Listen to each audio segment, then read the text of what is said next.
সংশ্লিষ্টতা থাকবে না। সেম কথা ওই পার্লামেন্টারি ল, স্ট্যাটিউটটা কোত্থেকে দিবে? স্টেট বডি কার? স্ট্যাটিউটরি বডি হচ্ছে পার্লামেন্ট। তো পার্লামেন্টের স্ট্যাটিউটরি বডিটাই হচ্ছে পার্লামেন্টের, সে পার্লামেন্টের যে আইনটা সেটা হচ্ছে স্ট্যাটিউট। সেই আইনের ভিতরে যদি কোনো মানা থাকে সেটার কথা বলা হচ্ছে স্ট্যাটিউটরি প্রহিবিশন। আপনার এই যে 12টা না 11টা না 12টা এখানে পয়েন্ট আছে, আপনি একটু করে পড়ে দেখবেন এই 11টা 12টা পয়েন্টে আমি যে 5-6টা পয়েন্ট বলেছি সেই পয়েন্টগুলোকেই শুধু আলাদা আলাদা করে পার্ট পার্ট করে দিয়েছে, এখানে এখানে আর বেশি কিছু নাই। ঠিক এগুলোই আমি যে কথাগুলো বলেছি, আপনি শুধু সেই কথাগুলো নোট ডাউন করে রাখেন, সেই কথা সবগুলো এটার মধ্যেই আছে। ঠিক আছে, আমি রিডিং পড়তে আসলে বলছি না কেন, রিডিং পড়লে তো আপনারাই পড়তে পারেন। আমার কাজ হচ্ছে আপনাকে বিষয়টাকে ইজি করে দেওয়া, সেই জন্য আমি আপনাকে ইজি করে দিচ্ছি, এক্সাম্পল দিয়ে বুঝিয়ে দিচ্ছি। সেই এক্সাম্পল গুলো আবার এখানে নেই, সেই এক্সাম্পল গুলো সেটা হচ্ছে আমি আমার ব্যক্তিগত অভিজ্ঞতা থেকে সেই এক্সাম্পল গুলো আপনাদের সাথে শেয়ার করি, কারণ এক্সাম্পল হচ্ছে the best way to understanding a point.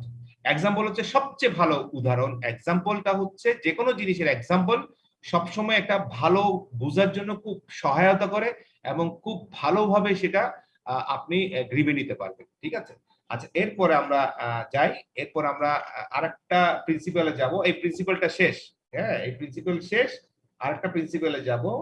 সেটা হচ্ছে এই প্রিন্সিপালটা হচ্ছে খুব ইন্টারেস্টিং, আপনার কাছে মনে হতে পারে যে স্যার আগের প্রিন্সিপালের সাথে মনে হয় এই প্রিন্সিপালটা যুক্ত আছে। হ্যাঁ দেখেন এরপরে প্রিন্সিপালটা কি আছে, he who comes into equity must come with clean hand. আরেকটা আগেরটা হচ্ছে কি, he who seeks equity must do equity. হ্যাঁ আরেকটা হচ্ছে he who comes into equity must come with clean hand. একটা হচ্ছে খুব সিম্পল, ইয়েটা হচ্ছে একটা হচ্ছে অ্যাক্ট, আরেকটা হচ্ছে ইন্টেনশন। খুব সিম্পলি মনে রাখবেন, বাকিটা আমি বলে দিচ্ছি। প্রথমটা হচ্ছে he who seeks equity must do equity, it's an act. মানে অ্যাক্ট বলতে পার্লামেন্টারি অ্যাক্ট না, আমার অ্যাক্ট, আমার কাজ, আমার কার্যক্রম, অ্যাক্টিভিটিস। ডু ইকুইটি অ্যাক্টিভিটিস এর কথা বলছে। আর he who comes into equity must come with clean hand. এই ক্লিন হ্যান্ড বলতে আপনার লাইফ বয়ের হাত ধোয়া সেই ক্লিন হ্যান্ডের কথা বলছে না, এই হাত পরিষ্কারের কথা বলছে না। এই ক্লিন হ্যান্ড মানে clean mentality, clean intention. Okay, clean mentality, clean intention, that means bona fide intention, ভালো চিন্তা ভাবনা, ভালো ধারণা। That's call the it's an intention. ওইটা হচ্ছে কার্যক্রম, ওইটা হচ্ছে কার্যক্রম, অ্যাক্টিভিটিস। আর এটা হচ্ছে আপনার ইন্টেনশন, আপনার ইন্টেনশনটা। ঠিক আছে, আপনার আগেরটাতে হচ্ছে আপনি এমন একটা কাজ করেছেন যে কাজের কারণেই, সেই কাজের কারণেই আপনাকে ইকুইটেবল রিলিফ পেতে পারেন। আর এখানে হচ্ছে আপনার ইন্টেনশনটাকে ফাইন্ড আউট করে দেবো, আপনি কোন ইন্টেনশনে আসছেন, আপনার ইন্টেনশনটা কি, আপনার এখানে আসলে কি করতে চাচ্ছেন। এখানে কোনো কার্যক্রমের বিষয় নেই, সেখানে হচ্ছে ইন্টেনশনের ব্যাপার। হ্যাঁ, তো এই ইন্টেনশনটাকে আপনাকে কোর্টকে ক্লিয়ার করতে হবে। যেমন আপনি কোন একটা বিষয়ে যে আপনি নিষেধাজ্ঞা চাইতে আসছেন, কিন্তু নিষেধাজ্ঞা চাওয়ার সময় কোর্ট চিন্তা করবে যে উনি নিষেধাজ্ঞা চাইছেন কেন, উনি কি কোনো ভালো উদ্দেশ্যে চাচ্ছেন না এটা কোনো অন্য কোনো বিষয়ের জন্য চাচ্ছেন, সেই বিষয়টা কোর্ট সবসময় খেয়াল করবে। হ্যাঁ, তো সেই বিষয়টা আপনি দেখেন, আমি একটু করে আপনাদের এখানেই একটু করে প্রথমে একটু করে আপনাদের রিডিং করব, রিডিং করার পরে আপনাদেরকে বিষয়টা বুঝিয়ে দিব। ফার্স্ট পেজটা খুলেন, যে 57, সেখানে হচ্ছে he who seeks who comes into equity must come with clean hand. এখানে বলা হচ্ছে কি equity as it was based on good faith and conscience. ঠিক আছে, আমি বুঝিয়ে দিব, আমি বাংলাতে আমি বলে সুন্দর করে বুঝিয়ে দিব। Demand fairness, uprightness and good faith not only for the defendant but also for the plaintiff। কয়েকটা শব্দর নিচে দাগ দেন, good faith, conscience, demand fairness, uprightness. ঠিক আছে, গুড ফেথ, গুড ফেথ মানে ভালো বিশ্বাস, ইন্টেনশন ভালো intention, conscience, good faith and conscience মানে ভালো উদ্দেশ্যে, ভালো উদ্দেশ্যে, ভালো বিশ্বাসে। ডিমান্ড ফেয়ারনেস মানে ফেয়ারনেস বলতে আপনার ন্যায় বিচার প্রত্যাশে, এবং আপরাইটনেস এবং ঊর্ধ্বতন ন্যায় বিচারকে প্রতিষ্ঠা করাতে। ফ্রম দ্য ডিফেন্ডেন্ট, শুধু ডিফেন্ডের কাছ থেকে চাইলে হবে না, প্লেন্টিফের কাছ থেকেও চাইতে হবে। It is hereby aptly said that he that held committed in inquiry shall not have equity. আমি জাস্ট এই বিষয়টাকে আমি কমপ্লিটলি আপনাদের যে পেজটা এটা আপনারা পড়ে নেবেন, আমি কমপ্লিটলি আপনাকে এই পেজের যে বেসিক কথাগুলো সেই কথাগুলো আমি এখন বলছি আপনাদের। একটা কথা মনে রাখবেন সব সময়, যে আমি শুরুতেই আমি আপনাদের একটা কথা বলে আসতেছিলাম, একটা কৃষকের কথা বলে আসছিলাম, মনে আছে কিনা, ইন্টেনশনের কথা, ইন্টেনশনের কথা। হ্যাঁ, এই ইন্টেনশন একটা অনেক বড় জিনিস। এই ইন্টেনশনটা কিন্তু খাতা কলমে কোথাও লেখা থাকে না।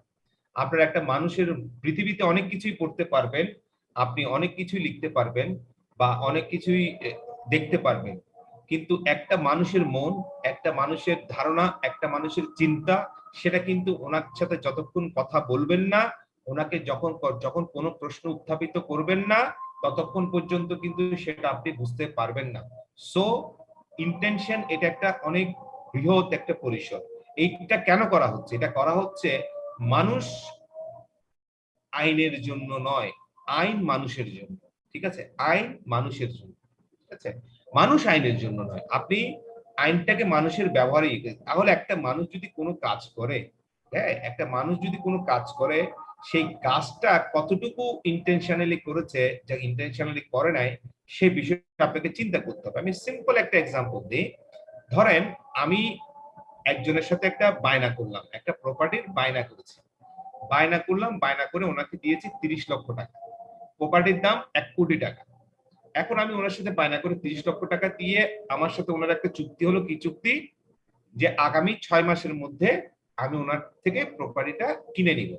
ঠিক আছে, এখন বিষয়টা হচ্ছে আমি 30 লাখ টাকা দিয়ে আর 70 লাখ টাকা পেমেন্ট করে প্রপার্টিটা কিনে নেওয়ার জন্য ওনার সাথে চুক্তিবদ্ধ হলাম। চুক্তিবদ্ধ হওয়ার পরে 6 মাস পার হয়ে গেল, কিন্তু আমি প্রপার্টিটা কিনছি না, কিনে নিচ্ছি না। তো তখন সেই ব্যক্তি কি করলো? 6 মাস পার হলো, 6 মাস পার হওয়ার পরে আরো কিছু সময় চলে গেল, প্রায় লিমিটেশনও পার হয়ে গেল। আপনার এটাতেও একটা প্রিন্সিপাল আছে, এর পরের প্রিন্সিপালটা হচ্ছে ওটাই। তো একটা প্রিন্সিপালের সাথে একটা প্রিন্সিপাল, একটা মামলার ভিতরে 4, 5টা, 6, 7টা প্রিন্সিপালও একই রকম আসতে পারে, কোনো সমস্যা নেই। একটা মামলার জন্য বা একটা ফ্যাক্সের জন্য শুধু একটা প্রিন্সিপাল আসবে বিষয় না, একটা মামলাতে 8-10টা প্রিন্সিপালও আসতে পারে, কোনো সমস্যা নেই। এখানে আমার আরো একটা প্রিন্সিপাল চলে আসবে, আমি এটা পরে নেক্সট ক্লাসে আমি আলোচনা করব। আপনার এই যে 6 মাস পার হয়ে গেল, 6 মাস পার হয়ে যাওয়ার পর 1 বছরও পার হয়ে গেল, 1 বছর পার হয়ে যাওয়ার পরে সে পুরো প্রপার্টিটা নিচ্ছে না, না নেওয়ার পরিপ্রেক্ষিতে আমার সেই ক্লায়েন্টটি কি করলো? প্রপার্টিটা অন্য জায়গায় সেল করে দিল। সেল করে দেওয়ার পরে আমি কি করলাম? তার বিরুদ্ধে একটা মামলা করলাম।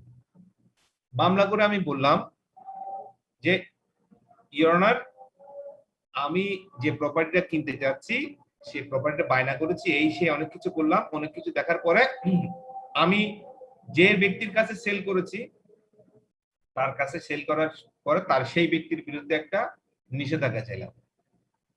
তো কোর্ট আমাকে প্রশ্ন করলেন, আমি এই মামলাতে কিন্তু আমি এই মামলাটা জাস্ট আপনাকে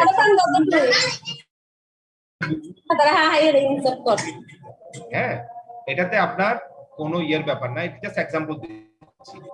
আমি কোর্টকে যখন বললাম ইওনার এই কথাগুলো বললাম, কোর্ট জাস্ট একটা প্রশ্ন করলেন যে আপনার টাকা কত দিয়েছিলেন? আমি বললাম 30 লাখ।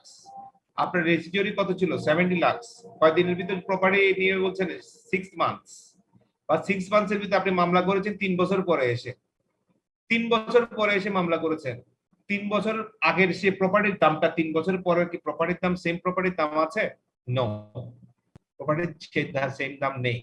সুতরাং আপনার এই যে কাজটা করছেন, আপনার কি কারণে কি আপনি নিলেন না? আপনার কি টাকার ইয়ে ছিল না? তাহলে আপনি টাকাটা তার কাছ থেকে ফেরত চাইতে পারতেন। ঠিক আছে, আপনি ফেরত চাইতে পারতেন, এই করতে পারতেন, সেই করতে পারতেন। অনেক কথা বলার পরে কোর্ট আমার মামলাটা খারিজ করে দিল। খারিজ করার সময় একটা কাজ করেছে, সেটা হচ্ছে 5 লাখ টাকা কি বল, আমি যে 30 লাখ টাকা দিয়েছি 5 লাখ টাকা কর্তন করে 30 লাখ টাকা আমাকে ফেরত দিয়ে দিয়েছে, কিন্তু আমাকে প্রপার্টিটা রেজিস্ট্রি দেয় নাই। কারণ আমার ইন্টেনশনটা, কারণ সেই আইনটা যে মামলাটা করা হয়েছিল, সেই মামলার লটা ছিল নির্দিষ্ট সময়ের ভিতরে আমি রেজিস্ট্রি নিব, কিন্তু এখানে ইকুইটেবল কোনো প্রিন্সিপাল অ্যাপ্লাই করার সুযোগ হয় নাই। কেন হয় নাই? হয় না, আমি ক্লিন হ্যান্ডে আসিনি। আমি কোর্টের কাছে আসলে আমি চেয়েছিলাম কি, কোর্টের কাছে প্রমাণিত হয়েছে কি, সেটা একটা মামলা রেফারেন্স দিলাম, যদি এই মামলাটাতে আমি ছিলাম না, একটা মামলা রেফারেন্স দিলাম। সে প্রমাণ হয়েছে কি, প্রমাণ হয়েছে আমি এই প্রপার্টিটা তার সাথে বায়না করে অন্য জায়গায় বিক্রি করে সেটা আরো অধিক লাভবান হওয়ার চিন্তা ভাবনা করেছি। That means I am not come before the court at the clean hand. কিন্তু সেই ব্যক্তি আমাকে অন্য জায়গায় বিক্রি করে প্রপার্টির টাকাটা আমাকে দেওয়ার জন্য আগেও বলেছে, কিন্তু পরবর্তীতে আমি টাকাটা নেই তার বিরুদ্ধে মামলা করেছি। দ্যাট মিনস আমি মামলাটা করেছি আমার ক্লিন ইন্টেনশন নেই। আমার ক্লিন ইন্টেনশন থাকলে আমি নির্ধারিত সময়ের মধ্যেই করতাম, নির্ধারিত সময়ের বাইরে গিয়ে করতাম না। কারণ পরে যখন সবকিছু প্রমাণ হয়ে গেল যে আমি প্রপার্টিটা আসলে নেওয়ার পরে আমি 3-4 জন ব্যক্তির সাথে এটা চুক্তি করেছি, তাদের সাথে বিক্রি করার চিন্তা ভাবনা, তার মানে আমি অধিক লাভবান হওয়ার ইচ্ছায় আমি নিজের জন্য এটা কিনি নাই, নিজের কোনো ব্যক্তিগত স্বার্থে কিনি নাই।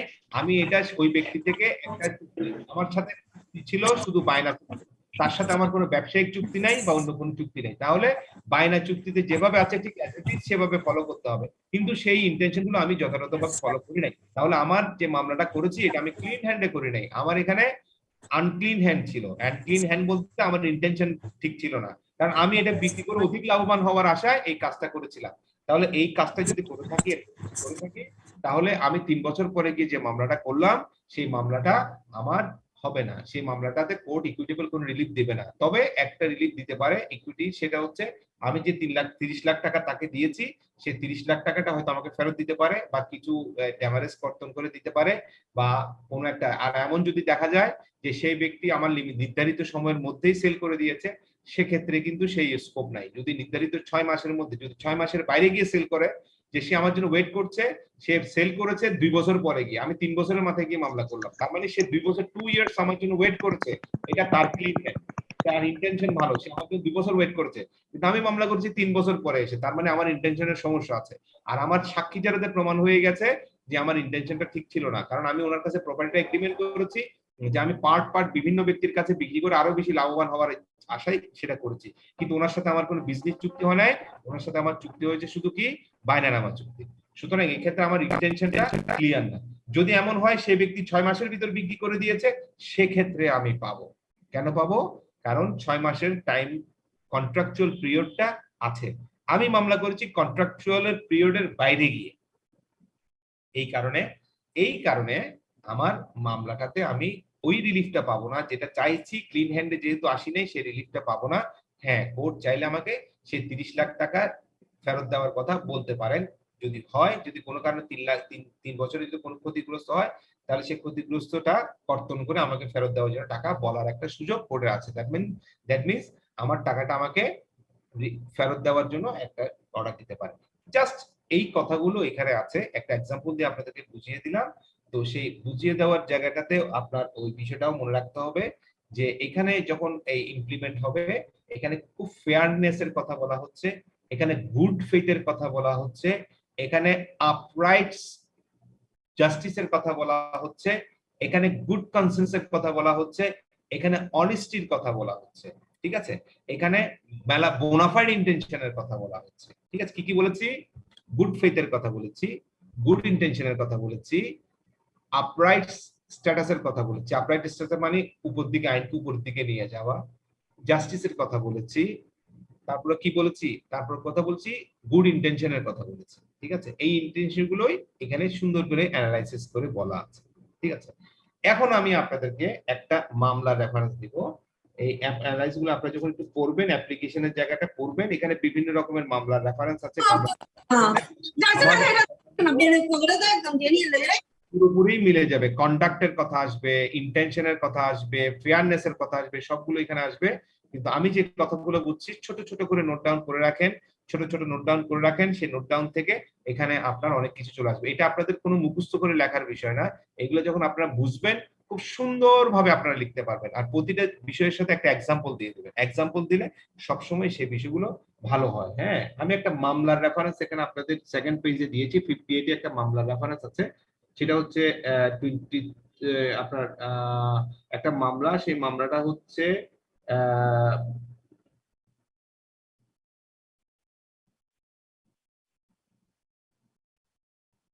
নামটা তো বুঝতে পারছি না, মামলার ঘটনাটা আমি হচ্ছে ওভারটন। আচ্ছা, ওভারটন ভার্সেস বেনস্টিয়ার, ওভারটন ভার্সেস বেনস্টিয়ার, এটা 1844 সালের মামলা। সেই মামলাটার কথাটা আমি বলি, আপনাদের পেজে আছে মামলাটার ফ্যাক্টসটা আমি বলি। মামলাটার ফ্যাক্টস ছিল এরকম যে ওভারটন যিনি ছিলেন, ওভারটন হচ্ছেন উনি একজন ট্রাস্টির বেনিফিশিয়ারি। ট্রাস্টি হচ্ছে আপনারা জানেন, ট্রাস্ট হচ্ছে এমন একটা আপনার প্রপার্টি যেখান থেকে একজন ট্রাস্টি থাকেন, একজন ট্রাস্ট ক্রিয়েটর থাকেন এবং কিছু বেনিফিশিয়ারি থাকে। বেনিফিশিয়ারি হচ্ছে আপনারা ট্রাস্টের কথা অনেক সময় শুনেছেন, সেই ট্রাস্টের প্রপার্টির লাভভোগী কিছু মানুষ থাকে। হ্যাঁ, সেই লাভভোগী মানুষের মধ্যে এই ওভারটন হচ্ছে একজন একজন ব্যক্তি, একজন মহিলা ছিলেন। উনি উনি উনি নাবালক থাকা অবস্থায় ট্রাস্টিকে সাবালক হিসেবে নিজেকে উপস্থাপন করে প্রমাণ করে নাই, উপস্থাপন করে যে কোনো ভাবে ভুল বুঝিয়ে উনি কিছু লাভবান হয়েছেন, কিছু অর্থ পেয়েছেন এবং সে লাভভোগী হিসেবে কিছু অর্থ উনি গ্রহণ করেছেন। হ্যাঁ, তো অর্থ গ্রহণ করার পরে উনি যখন সাবালক হলেন, উনি সাবালক হয়ে গিয়ে বললেন যে আমি যখন নিয়েছি, সুতরাং আমি নাবালক থাকা অবস্থায় ট্রাস্টের কোনো লাভ হওয়ার কোনো সুযোগ আমার নাই। সুতরাং আমি যখন এখন ম্যাচিউর হয়েছি, সুতরাং আপনি আমাকে সেই অর্থটা আবার দিবেন। এখানে আইন বলছে, ইকুইটি বলছে যে না, তুমি এই অর্থটা পেতে অধিকারী নও। তুমি নাবালক থাকো, সাবালক থাকো, তুমি নিজেকে সাবালক হিসেবে উপস্থাপন করে আপনি সেই টাকাটা নিয়েছেন। সুতরাং সাবালক হয়ে আপনি সেই টাকাটা আর প্রাপ্ত হবেন না, কারণ আপনার টাকাটা আপনি নিয়ে গেছেন এবং সেটা এনজয় করেছেন। সুতরাং এক এনজয় আপনি দুইবার করতে পারবেন না। আর আপনাকে কোনো ধরনের, আপনার সাথে কোনো প্রতারণা করা হয়নি, আপনি ট্রাস্টির সাথে প্রতারণা করেছেন। সুতরাং এখানে ট্রাস্টিও লায়াবল হবে না।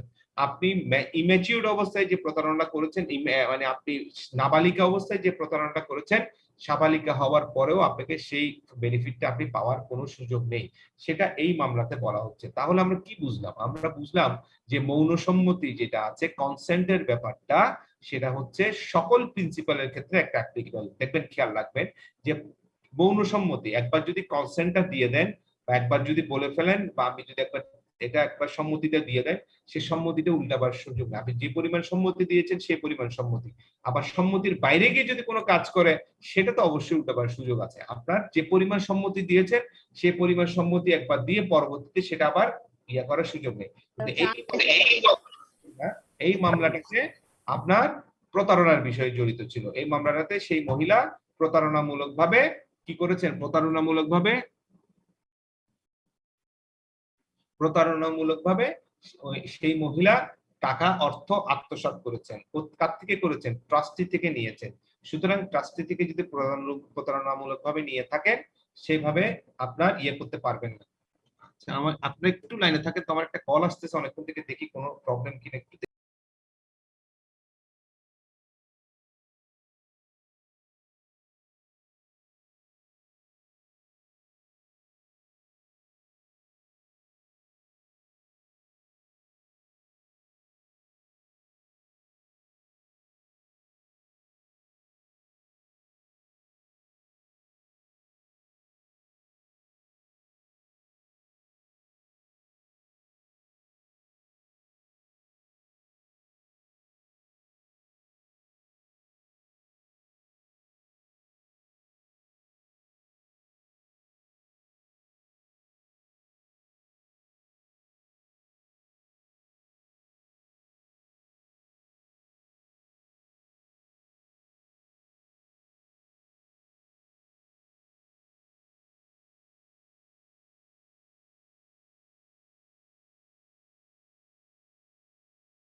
সরি, আসলে আপনাদের মতোই আমার এক্স স্টুডেন্ট ফোন করছিল, তার একটু প্রবলেম হয়েছে, যে রেজাল্টের বিষয়টা নিয়ে একটু কথা বলছিল। ঠিক আছে, সরি। হ্যাঁ, আচ্ছা, এখন আসেন আমরা এই ক্ষেত্রে এই ক্ষেত্রে একটা লিমিটেশন আছে। আপনার সেকশন 59 এ দেখেন, পেজ 59 এ দেখেন, পেজ 59 একটা লিমিটেশনের ব্যাপার আছে। সেই লিমিটেশনের ব্যাপারটাতেও এখানে কিছু লিমিটেশনের ব্যাপার বলা হচ্ছে।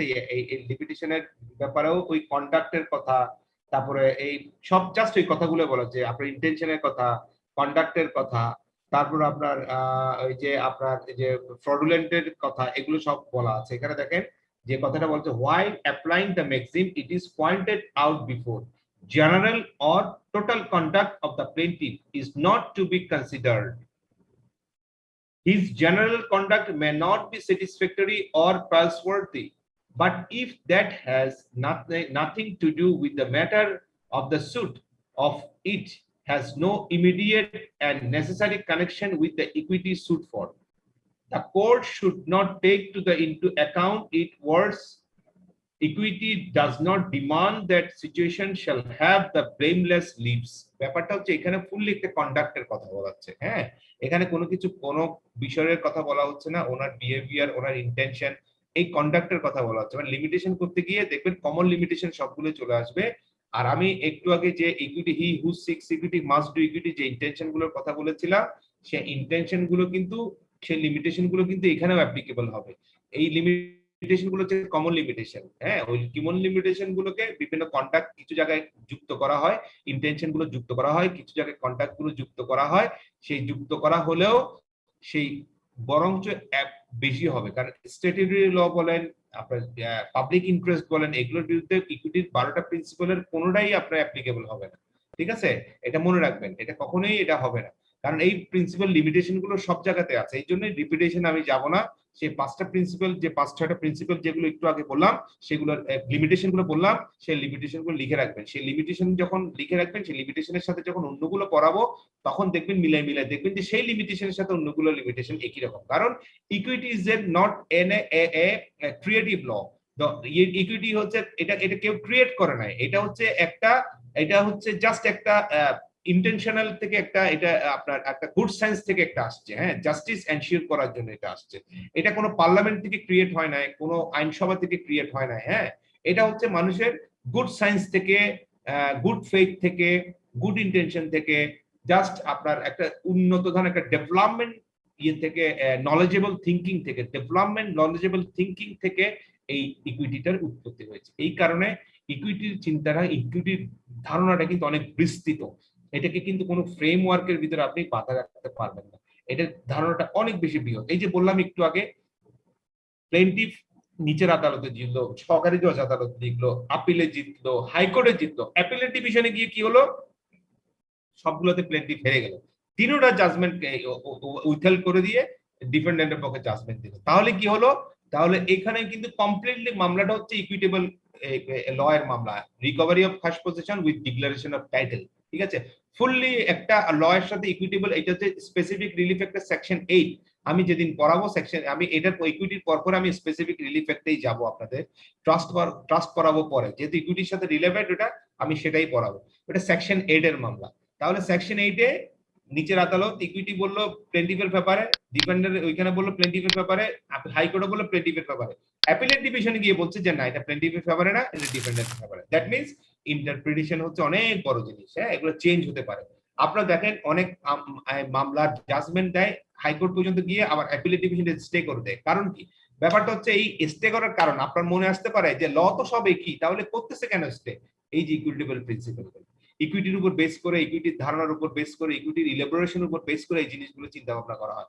আবার ইকুইটির বাইরে গিয়ে ইকুইটিতে পার্সোনাল ইন্টারেস্টে কাজ করে বলছি, তাহলে আপনার মনে আসতে পারে যে ইকুইটিতে পার্সোনাল ইন্টারেস্টে কাজ করে, তাহলে এগুলো তো পাবলিক ইন্টারেস্টও দেখে যে স্টে করে দেয়। তখন কোর্ট পাবলিক ইন্টারেস্টে চলে যায়। পাবলিক ইন্টারেস্টে ইকুইটেবল ধারণাটা একটু ডিফারেন্ট। হ্যাঁ, পাবলিক ইন্টারেস্টে গিয়ে 12টা প্রিন্সিপালের বাইরে গিয়ে অনেক বিষয়ে কোর্ট চিন্তা করে, অনেক বেশি ইন্টারপ্রিটেশন চিন্তা করে। হ্যাঁ, অনেক বেশি ডেপথে চিন্তা করে। আর এই 12টা প্রিন্সিপাল গুলো হচ্ছে শুধুমাত্র ব্যক্তি ভার্সেস ব্যক্তির ক্ষেত্রে, পার্সন ভার্সেস পার্সনের ক্ষেত্রে। এই পার্সনের ইয়েটাও কিন্তু অনেক ইলাবোরেট। পার্সনের যে ডেফিনেশনটা, এই পার্সন কিন্তু ইনক্লুড করবে কোম্পানিকে, ইনক্লুড করবে কোনো প্রাইভেট অর্গানাইজেশনকে, ইনক্লুড করবে কোনো পাবলিক অর্গানাইজেশনকে, ইনক্লুড না করলে পাবলিক অর্গানাইজেশনের ইন্টারনাল যে অ্যাক্টিভিটিস গুলো সেগুলো ইনক্লুড করবে। যদি পাবলিক অর্গানাইজেশনের পার্লামেন্টারি অ্যাক্টগুলো ইমপ্লিমেন্ট করবে না, কিন্তু ইন্টারনাল যদি কোনো বিষয় থাকে সেগুলোকেও কিছু কিছু জায়গায় ইনক্লুড করবে। সুতরাং পার্সন বলতে সেটারও ইলিবারেশন আছে। আবার যখন আপনার অন্য যখন বিষয়ে যাবে, হাইকোর্টে যখন আরো ইন্টারপ্রিটেশনে যাবে, ইন্টারপ্রিটেশনের ধারণা ইকুইটির বাইরে গিয়ে অনেক বড় আরো ইন্টারপ্রিটেশন করার সুযোগ দেওয়া আছে। এগুলো তো ইমপ্লিমেন্ট হবেই, এগুলোর সাথে পাবলিক ইন্টারেস্টে গিয়ে আরো অনেক বেশি ইমপ্লিমেন্ট হয়। এই কারণে আপনারা দেখবেন পিআইএল মামলা হয়, পাবলিক ইন্টারেস্ট লিটিগেশন বলা হয়। সেটা পাবলিক ইন্টারেস্ট লিটিগেশনে যেমন আমাদের এই যে ইয়ে নিয়ে একটা মামলা করবে বলছেন, যে আপনার সিআরবি নিয়ে, হ্যাঁ সিআরবি নিয়ে একটা মামলা করবে বলছে, তো এটা হচ্ছে পাবলিক ইন্টারেস্টের ক্ষেত্রে। পাবলিক ইন্টারেস্টটা হচ্ছে ইকুইটির বাইরে গিয়েও অনেক বৃহৎ একটা বিষয়। ইকুইটির 12টা প্রিন্সিপাল তো আছেই, 12টা প্রিন্সিপালের বাইরে গিয়েও আর অনেক বিস্তৃত চিন্তা করার সুযোগ দিয়ে দিয়েছে। এই কারণে বলা হচ্ছে এই 12টা প্রিন্সিপাল শুধু ইমপ্লিমেন্ট হবে পার্সন টু পার্সন। আমি আছে আমার একটা নর্মস আছে, এখানে ইকুইটি একটা নীতিও আছে, ইকুইটি অ্যাক্ট ইন পার্সোনাল এভাবে লেখা আছে, কিন্তু পার্সোনামের ক্ষেত্রে একটা লিমিট করে দিয়েছে যে পার্সন টু পার্সন যখন ব্যক্তি যখন ইন্টারেস্টের ব্যাপার আসবে এটা একটা লিমিটের ভিতরে করে দিয়েছে, 12টা প্রিন্সিপালের ভিতরে করে দিয়েছে। কিন্তু যখন মানে জনস্বার্থের ব্যাপার যখন আসবে সেই বিষয়টাকে আরো অনেক বৃহৎ করে দিয়েছে। সেই কারণে আমরা বলি যে equity personally civil rights implement হবে, অন্য কেন ক্ষেত্রে ইমপ্লিমেন্ট হবে না। তো অন্য কেন ক্ষেত্রে ইমপ্লিমেন্ট হবে না মানে এই 12টা প্রিন্সিপাল ইমপ্লিমেন্ট হবে না। এই 12টা প্রিন্সিপালের বাইরে গিয়েও অনেক বড় বড় চিন্তা ভাবনা আছে, সেই চিন্তা ভাবনা গুলো জনস্বার্থে ইমপ্লিমেন্ট হয়। আচ্ছা, এখন আসেন তাহলে লিমিটেশন, যে লিমিটেশন গুলো আমি আপনাদেরকে অন্য ক্ষেত্রে যে লিমিটেশন গুলো আগে বলেছি সেই লিমিটেশনের 12টা প্রিন্সিপালও কিন্তু সেম লিমিটেশনের সবগুলো দেখবেন ঘুরে ঘুরে আসবে। সুতরাং আমি রিপিটেশনে যাব না, আপনারা ওই প্রিন্সিপাল গুলো ইয়েতে রাখবেন, শুধু আমরা অ্যাডজাস্ট করে করে এগুলো একটু পড়ে যাব যে দুটোর সাথে দুটো মিল কোথায় সেটা পড়ে যাব, ঠিক আছে। তারপর আসেন exception of the maxim. There are two exceptions to the maxim where the requirement of the clean hands has been dispensed with. এই দেখেন এখানে কিছু বিষয় আছে, দুটো বিষয় আছে, সেই দুটো বিষয়গুলো আজকে আমি একটু শেষ করব, কারণ আজকে প্রায় 8:30 বেজে গেছে। আমি নেক্সটে আপনাদের কোনো পেজ দেব না, আমি যে বাকি অংশ যেটা আছে আমি নেক্সটে শেষ করব, এর পরের ক্লাসে গিয়ে আমরা পেজটা দিব, কারণ আমরা ইনশাআল্লাহ ক্লাস আরো অনেক পাবো, টেনশন করার কারণে। আর ইকুইটির ক্লাসগুলোই হচ্ছে একটু বড়, অন্য ক্লাসগুলো একটু অত বড় না। আমি ট্রাস্ট এগুলো হচ্ছে খুব কমন জিনিস, এগুলো আমরা খুব দ্রুত শেষ করে ফেলতে পারবো। হ্যাঁ, তো এই যে এক্সেপশন অফ দ্য ম্যাক্সিমস, এই ম্যাক্সিমসের দুটো এক্সেপশনের কথা এখানে বলা হচ্ছে। এই এক্সেপশনের ক্ষেত্রে গিয়ে দেখা যায় কি লেখা আছে দেখেন, আমি দাগ দিয়ে দিয়েছি এখানে দেখেন page number 59 A, where a transaction is against public policy and the plaintiff hands are tainted till however for the sake of the public justice they are to be given to uphold the policy of the moral values and the parties here to may be relieved. হ্যাঁ, তো ব্যাপারটা হচ্ছে এই যে exception clean হ্যান্ডের যে বিষয়টা, এটা public ইন্টারেস্টের ক্ষেত্রে এটা হবে না, পাবলিককে রিলিফ দেওয়া হবে। প্রায় এই যে কথাটা বলেছি সেই কথাটা এখানে আছে, ঠিক আছে। সেই কথাগুলো দেখবেন ঘুরে ফিরে সব আসবে, আমি যে কথাগুলো বলছি সেই কথাগুলো ঘুরে ফিরে সব এখানে আসবে। যেখানে বলা হচ্ছে পাবলিক ইন্টারেস্টকে, পাবলিক পলিসি এবং পাবলিক ইন্টারেস্টকে, পাবলিক রাইটকে ইয়ে করা হবে, আপহেল্ড করা হবে। 2 নম্বরে কি বলা হচ্ছে দেখেন, where a party within unclean hands repents for the conduct before his unjust plans are carried out, the court will not stick of the latter being same কথা।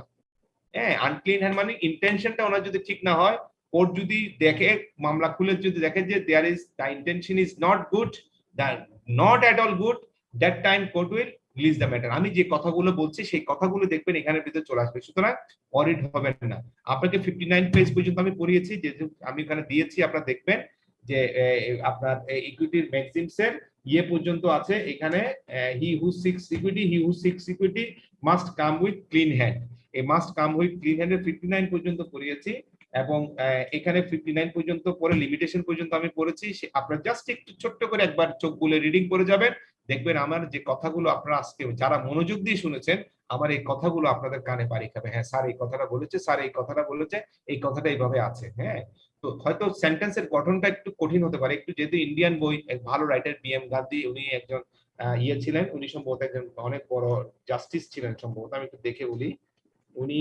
উনি হচ্ছেন প্রিন্সিপাল অফ ল ওমরা এবং resigning the landmarks of the Indian legal, উনি হচ্ছেন একজন আসলে একজন উনি একজন অনেক বড় একজন জুরিস্ট ছিলেন একজন। হ্যাঁ, উনি বেশ কয়েকটা কলেজের প্রিন্সিপাল ছিলেন তখনকার দিনের, অনেক পুরনো মানুষ বি এম গান্ধী।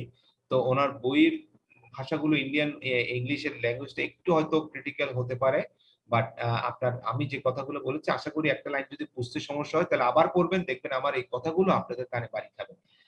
এই হচ্ছে আমি আজকে এতটুকু শেষ করছি, নেক্সট ক্লাসে আমি ওইখান থেকে শুরু করব আপনার 60 পেজে যে ইকুইটির যে ডু ইকুইটির সাথে ক্লিন হ্যান্ডের কি তফাৎ, যে দুটো প্রিন্সিপাল বললাম, আপনারা যাতে কনফিউজ না হন সেই প্রিন্সিপালের তফাৎ দুটো নিয়ে আমি আলোচনা করব। এখন আপনাদের কারো প্রশ্ন থাকলে আপনাদেরকে আমি 5 মিনিট সময় দিচ্ছি, আপনারা আমাকে 5 মিনিটের ভিতর প্রশ্নগুলো করেন, প্রশ্নগুলোর উত্তর আমি আপনাদেরকে দিব। এর মধ্যে আমি আপনারা প্রশ্ন করেন, আমি একটু করে। হ্যাঁ বলেন। কোয়েশ্চেন ছিল, সেটা হচ্ছে স্যার ওই যে যেটা বাইনার ক্ষেত্রে বলা হয়েছিল 6 মাসের মধ্যে না আনিলে যিনি সেল করবে উনি অন্য জায়গায় সেল করতে পারবে। কিন্তু যদি ব্যাপারটা যদি ওইভাবে চিন্তা করে, আমি একটা প্রপার্টি কিনতেছি, 6 মাসের মধ্যে আমি যৌথ সম্পত্তি কিনেছি, 6 মাসের মধ্যে ওনাদের ইন্টারনাল কনফ্লিক্টের কারণে আমাকে এটা সেল বা রেজিস্ট্রি দিতে পারতেছে না, সেক্ষেত্রে আমার আইনি ব্যবস্থাটা কি হইতে পারে? শুনেন, এক্সেপশন ইজ এক্সেপশন। আমি যে কথাটা বলছি এখানে কিন্তু কোনো এক্সেপশনের কথা বলি না। এটা ছাড়া আপনি একটা প্রবলেম, এরকম একটা প্রবলেমের কথা বললেন, এরকম প্রবলেম যদি আপনি এখন আমি সময় পেয়ে আপনাকে 30, 40, 50টা না 100টা প্রবলেমের কথা বলতে পারবো। প্রবলেম এখানে নাই। আমি ইন্টেনশন এটা হচ্ছে এক্সেপশনাল কেস। আমি ইন্টেনশনের কথা বলছি, ইন্টেনশনের কথা বলছি। এখানে ইন্টেনশনালি আমি বারে বারে একটা কথা বলে যাচ্ছি, ইন্টেনশন ইন্টেনশন ইন্টেনশন। ঠিক আছে স্যার, ইন্টেনশন মানে কি? উনি ইন্টেনশনালি নেয় নাই, ইন্টেনশনালি নেয় নাই, এটা তো ভাই প্রবলেম। এটা যদি একটা মামলা যদি পেন্ডিং থাকে, আইনে যদি আপনি নিতে না পারেন, ল যদি আপনাকে কভার না করে, সেটা কি ইন্টেনশন আসবে? এটা তো ইন্টেনশন আসবে না। একটা কথা মনে রাখতে হবে, আপনাকে যখন ইন্টেনশনের কথা বলবো আপনাকে মনে রাখতে হবে সেই কৃষকের মতো ফ্লাড নাই, মানে কোনো বন্যা হয় নাই, আমি ইন্টেনশনালি দিই নাই। আপনার যেটা হচ্ছে, আমি ওখানে ফ্লাডের কথা বলেছি, আপনি এখানে মামলার কথা বলছেন বা ওদের ভিতরে ডিসপিউটের কথা বলছেন। ডিসপিউট থাকলে বা কোনো মামলা থাকলে কোনো কিছু, এটা তো ইন্টেনশনের ভিতরে আসবে না। এটা হচ্ছে প্রবলেম। এটা it's a reasonable acceptable ground. যদি রিজনেবল অ্যাকসেপ্টেবল গ্রাউন্ড থাকে অবশ্যই সেটা কনসিডারেবল ইয়াতে আসবে। আমি তো প্রথমেই বলে দিচ্ছি ইন্টেনশনালি নেয় নাই। আমি কথা বলা আছে, কন্ডাক্টের কথা বলছি, ইন্টেনশনের কথা বলছি, আমি গুড মেন্টালিটির কথা বলছি। কেন বলছি? আপনি তো বৃহৎ পরিসরে চিন্তা করেন, স্যার এই কথাগুলো কেন বলছে? এই ধরনের প্রবলেম শুধু আপনার একটা কেন? আমি এখন আসলে আমাদের সময় নেই, নাহলে এইটা প্রবলেম ছাড়া আরো অনেক প্রবলেম হতে পারে না? অনেক প্রবলেম হতে পারে। এমন হতে পারে উনি এটা বায়না করার পরে দেখা গেল গভর্নমেন্টে এখানে একটা নোটিশ দিয়ে বসছে যে এই প্রপার্টিটা অ্যাকোয়ার করা হবে। এই অ্যাকোয়ারের নোটিশটা 5 বছর পর্যন্ত স্টে করেছে। 5 বছর পরে গিয়ে কোর্ট গিয়ে বলছে যে এটা আমি অ্যাকোয়ার করব না, এটা আমি আবার ডিডিকুইজিশন করে দিলাম। তাহলে এই 5 বছর তুমি ডিলে করলো, এটার কনসিডার পাবে না? অবশ্যই পাবে, সেটার কনসিডারেশন অবশ্যই পাবে। এটা তো ইন্টেনশনের কিছু নাই, এখানে ইন্টেনশনের কিছু নাই। এখানে উনি অলরেডি গভর্নমেন্ট রিকুইজিশন করে সেই প্রপার্টি তো আমি কিনবো না ভাই। আমার তো ইন্টেনশন, আমার ইন্টেনশনটা হচ্ছে আমি গভর্নমেন্টের রুল মানবো। ঠিক আছে? তো বিষয়টা হচ্ছে ওই জায়গাতে, ওই জায়গাতে ইন্টেনশনের কথাটা মনে রাখবেন। কোনো প্রবলেম নেই, ইন্টেনশন মানে ইচ্ছা করে করিনি, আমার সব ঠিক আছে আমি করব না, আমার কথা আমার ইচ্ছা আমি করতেছি না, তো সো হোয়াট, এটা একটা ব্যাপার, মানে নিজের একটা ইচ্ছার মতো একটা কিছু কাজ করা, দ্যাটস কল দ্য ইন্টেনশন। ওকে, হ্যাঁ বলেন, আপনার প্রশ্ন উত্তর ইনশাআল্লাহ পেয়েছেন আশা করি সৌরভ। ওকে, থ্যাংক ইউ। আর কারো কোনো প্রশ্ন আছে? স্যার আপনি যে নাবালিকা সাবালিকার একটা কেসের কথা বলছেন, ওই দুইজনের নামটা একটু একটু বললে ভালো হয়। দুইজন না, এখানে একজন। জি স্যার, নামটা একটু বলেন। মেয়েটা হচ্ছে একজন, ওনার নামটা হচ্ছে নামটা বলেছি তো ওখানে, আপনাকে পেজ দিয়েছি তো আমি, এখানে আছে আপনাদের যে এগুলো দিয়েছি। ওভারটন, ওভারটন, হ্যাঁ ওভারটন, এইটা ওই পেজটা এখানে আছে। আমি পেজটি দাগও দিয়ে দিয়েছি আপনাদেরকে। হ্যাঁ, আপনার বিশেষ করে দাগ গাল অংশগুলো একটু বেশি পড়বেন। হ্যাঁ, আর আমার যে কথাগুলো বলছি সব কথাগুলো পুরো পেজটা যদি একবার রিডিং করেন সব কথা চলে আসবে এখানে। হ্যাঁ, এটা ওভারটন, এটা হচ্ছে একই ব্যক্তি, উনি সাবালিক নাবালিকা অবস্থায় টাকাটা নিয়েছেন। পরবর্তী গিয়ে যখন সাবালিকা হলেন, সাবালিকা হয়ে বলছে যে আমি নাবালিকা অবস্থায় নিচ্ছি, এটা গ্রহণযোগ্য হবে না, এটা আইনগতভাবে গ্রহণ না, সুতরাং আপনাকে আবার দিতে হবে। কোর্ট বলছে না, তুমি আর নিতে পারবে না, কারণ তুমি আগে নিজেকে নাবালিকাকে সাবালিকা, অনেক 12 বছরের ছেলেকে 20 বছরের মতো মনে হয়, দেখেন না এত বড় জায়ান্ট, এই লম্বা, আবার কতগুলো দেখবেন 50 বছরের মানুষকে দেখতে মনে হবে যে এটা 35 বছরের যুবক আছে। তো এটা অনেক সময় অনেক রকমের নিয়ে হয়ে থাকে, বিভিন্ন কারণে বিভিন্ন রকমের প্রবলেম হয়ে থাকে। সেই সাবালিকা হয়তো এরকম একটু জায়ান্ট কিসিমের ছিল সেই নাবালিকা, পরে যখন সাবালিকা হলো উনি বললো যে আমি তখন নাবালিকা ছিলাম, টাকাটা নিছি, এটা হয় নাই, সুতরাং আমাকে আবার টাকাটা দিতে হবে। তখন কোর্ট বললো যে না, তুমি এটা তুমি নিজেকে সাবালিকা উপস্থাপন করছো, তোমাকে উনি বিশ্বাস করছেন, ট্রাস্ট করছেন, গুড ইন্টেনশনে তোমাকে টাকাটা দিয়েছেন, সুতরাং তুমি প্রতারণা করছো তার সাথে, সুতরাং তুমি সাবালিকা হয়ে টাকাটা পাবা না।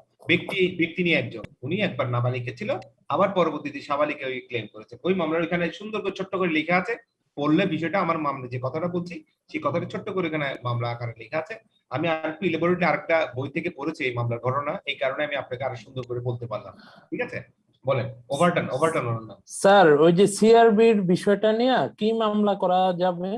পাবলিক পিআইএল লিটিগেশন, ওইখানে তো আপনার এটাকে হেরিটেজ হিসেবে ঘোষণা করেছেন। হ্যাঁ, এটা হেরিটেজ হিসেবে ঘোষণা করেছে এবং চট্টগ্রামের কিছু কিছু এলাকাকে আপনার বলা হচ্ছে যে এখানে কোনো স্থাপনা করা যাবে না। তার ভিতরে একটা হচ্ছে সিআরবি, এটা অলরেডি একটা স্যার হেরিটেজ। সিআরবি এটা নিয়ে এখনো হয়নি মামলা?